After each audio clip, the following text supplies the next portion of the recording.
Ngayon, ituturo ko po sa inyo kung paano i-overlock yung pouch natin.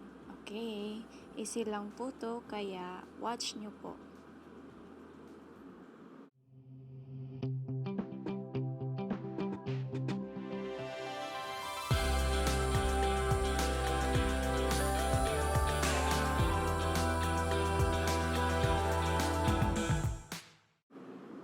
Ngayon, unahin po sa side by side, i-overlock. Tingnan nyo po lang ng mabuti.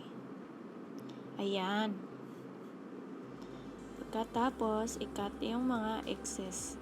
At sa kabila naman, i-overlock din. Dahan-dahan lang po.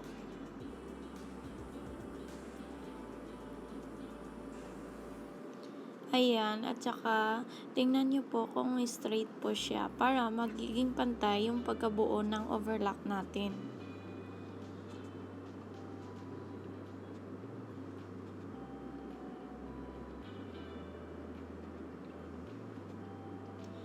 Tapos, tingnan nyo po kung ano yung size, kasi yung sa akin,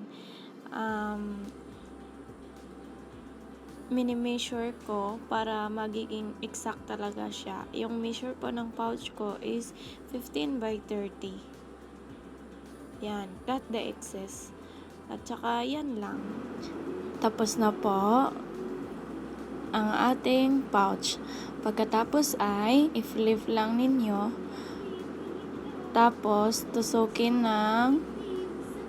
ng gunting yung mga side to side para magiging pointy. Yan lang. At saka tapos na ang ating pouch.